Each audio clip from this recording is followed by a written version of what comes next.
Who's your emergency contact? Who should we notify in the case of death? Welcome to USP, where I spent the last 2+ decades of my life. You know, in the penitentiary, everybody's always vying for the choice jobs. You know, that's the trash crew, the corridor workers, certain department in the rec and education. And the reason why people want these jobs is because they have access to certain things that they can bring back and hustle on the compound. You know, if you got trash crew, you know, when the COs run up in somebody's cell, take them to the shoe, they pack up their shit. But you know, a lot of things that we have in our cells can be considered contraband, like homemade speakers, homemade amps, and all the different knickknacks. So if the CO was an ass, and he doesn't let your people pack up your property, then all of that stuff ends up in the hot trash. Then the trash crew, when they're picking up the trash, they can see that stuff through the bag or whatever, and they can take it out and resell it back on the compound. You know, rec, education, they all have access to different things that they can always bring back.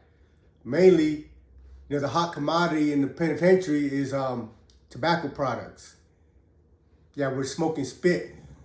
You know, the chew that the COs chew, and when they're done chewing it, they spit it out. Well, these dudes will take it, dry it up, and resell it as tobacco, as cigarettes. But also, like, you know, little cigarette butts. Like if you work in the OM is where the COs come and eat. You know, you got people that cook for the COs and stuff, and they have a smoking session for the CO, for the staff. You know, they ban all tobacco product and all smoking from all the federal facilities. But the COs are still allowed to smoke, just not on the compound. But, you know, they still do. They still smoke out in front of their units or whatever, then kick it off. Like every morning when I go out to chow or when I go out to rec, I'll see dudes out there with a toothpick picking up pieces of tobacco one at a time. It's, you know, for me, the whole time I've been in the penitentiary, I never had a job that paid me more than $5 a month. Because I just get on the pay me no mind job. Just, they assign me to a job and I never go and they never pay me. We have an understanding because I've always been of the mentality that I'm not trying to really do any like labor or really work for the prison for pennies on the dollar. And I was fortunate enough that I didn't need to, you know. But, you know, with these jobs, there's always conflict. When we're in Beaumont, you know, certain groups that are the bigger group of gangs or whatever, you know, have all these choice jobs. Same thing when I was in Victorville, Atwater, and going to Florence was no different. Florence, most of the people that had all the jobs sold up was the Texas MA and the TS and the DC. There was a lot of DCs over there. So the story I'm about to share with you is just how, like for me, from my perspective, in my opinion, how we've been broken down to just almost a savagery where, you know, these dudes, when they were on the streets, they were kingpins, drug dealers, you know, they were part of organized crimes and families that had resources and stuff. But, you know, just because you're a member of these families or these gangs, it doesn't necessarily mean that they're going to take care of you. You know, unless you're a high-ranking member getting contributions from the lower-ranking members, you're really left to your own demise. You know, you got to survive on your own.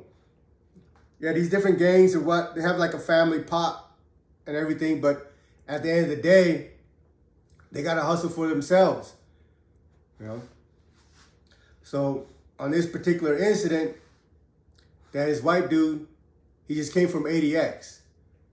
While I'm in Beaumont, they got BA and BB as a step down from ADX. So you get sent to ADX for your 3 to 5 year program or whatever. When you finish that program, you come down to what they call a step down program. And Florence being on the same compound as ADX, they section off 2 of the units, BA and BB, and also all the handball courts and the basketball court in the corner for the ADX step down program. So this white dude in particular, he finished his program and they put him in our unit. And I forgot his name, but from everybody that knew him, like, he was a good dude. From my interaction with him, he was a good dude. You know what I mean? He was one of those dudes that was very respectful. He's like, the old school. What I mean by old school is that, when I first came into the penitentiary, it was mandatory that you conduct yourself a certain way. I always say the words that are most used amongst convicts are excuse me, please, and thank you. We're extra polite, not out of fear or anything, but just we understand that, we don't want to be perceived that we're disrespecting somebody, because at the end of the day, we don't know how someone might take it, and a misunderstanding can really cost you your life. I know I'm getting old when I speak like the generation behind me. The generation behind me really don't have the same type of standards, etiquette, and manners as, in my generation or even the ones before me. So this dude in particular, he was probably a little bit older than me, but like I said, he's been in ADX, and ADX, everything is absolutely serious. Your language, your demeanor, your behavior, because everybody in ADX are in there because they committed a violent act. And to keep the peace, everybody is extra polite and extra respectful. But even though they are, there's always, incidents here and there where as soon as they get a chance and opportunity to get to each other, they chop each other up. So this guy comes into our block, and like I said, from all accounts, from everything I know about dude, he was a good dude. He didn't really function with, he didn't hang out with the white boys or anything like that, but he was on white time, and he understands the politics, he follows the politics, but as far as being a man, he just did his own thing. He didn't get high, he didn't drink. He was, an embodiment of the old convict. But he had got a job in the corridor. And, you have shifts. You have morning shifts, evening shift, weekly shift, weekend shifts, and so on and so forth. So the spot that he was working at, there was these other people that didn't really work there or worked there sometimes, but where he was working at, he had access to tobacco. So that was his hustle. He'd go to work or whatever, come back with a ball of tobacco, break it down into little 5-book booklets, and sell it to the unit in the compound. But also, he was new. Being on the yard in Beaumont, in Florence, I always say Beaumont because for me, it's the same group of people. When I was Beaumont, it was Texas MA. As far as the Mexican go, the TS, the Norteños. So it was the same thing in Florence. It was the same group of people. Matter of fact, half of the dudes that I was in Beaumont with was over there in Florence. So they've been having an ongoing thing with the dude that works in the corridor, the white dude. He's claimed his territory. This is where he works. And he had told a couple of the other dudes that have been trying to weasel in over there or trying to get in on his stuff to stay away from it. And these people happen to be the Texas inmate. So finally, it came to a head where, like, I don't know all the conversation that went along leading up to the incident, but from what I heard was that, one of the Texas inmate dude tried to push up on his spot, and dude flashed on him. Like, man, I already told you, this is my spot. Don't come over here. What you trying to do? And really called the dude out. But the dude didn't go. And I know all the people that was involved in the incident, but out of respect, because, they're my homies too. I'm not going to put their name out there. Because, when you're part of an organization, part of a gang, you can't just go and wreck. They have policies in place. They have their structures in place. Their changes of command that you have to get approval. Especially when it comes to a different race. Because, when another race jumps on somebody else, it could cause a big old race riot. But the white boy, like I said, he was an independent white boy. He was a gangster, and he didn't really hang out with all the other white dudes and stuff. So maybe he felt that he was okay to just flash on somebody and wreck with them or whatever. Now, leading up to the incident, I'm very aware of my surroundings. When I go out to the yard, there's the norm. The norm is everybody's, working out, running the track, or kicking it, or whatever.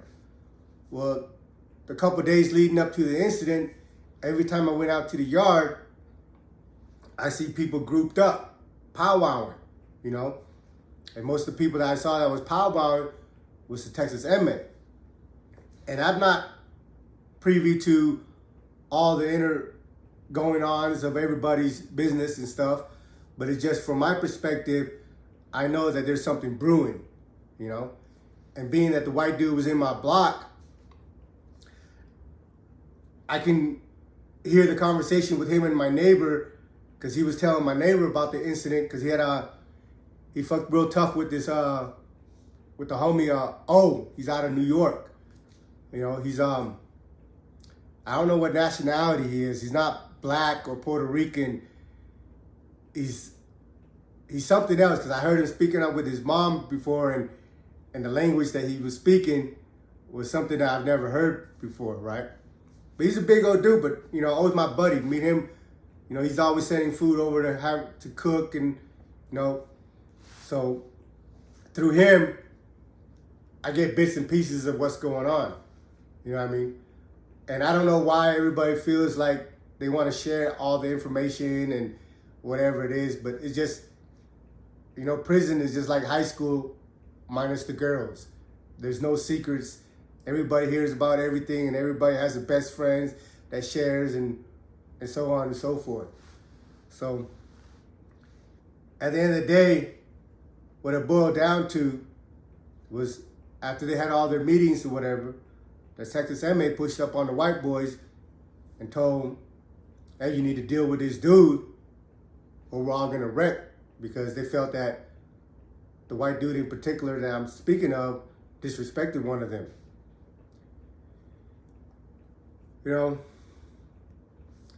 Like for me, I have my opinion that's outside of any gang and any affiliation or anything. That my opinion is just on some gangster shit.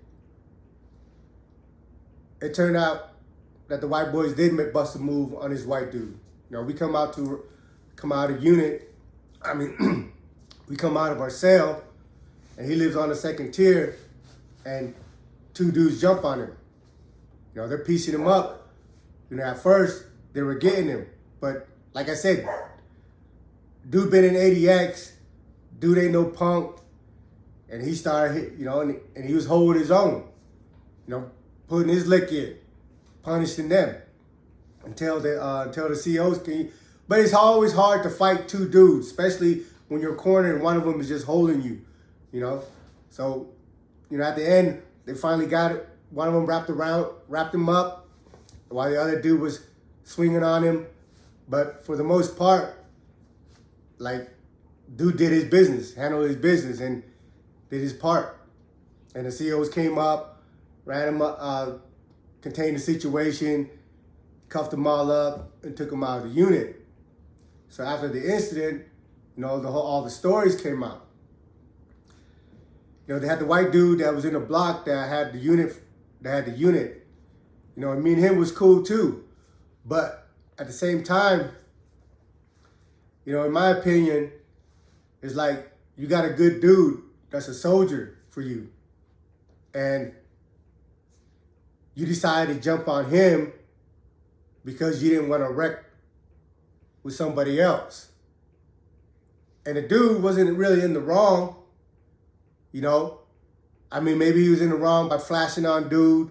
I don't know if he pulled a knife on dude or anything like that, but I know that he called the other dude out from the MA, and dude didn't come back to where, you know, he's like, hey man, come back here. And dude didn't come back there. But from that dude's perspective, the MA dude, I understand he has a chain of command that he has to go through to get permission to do whatever he needs to do. And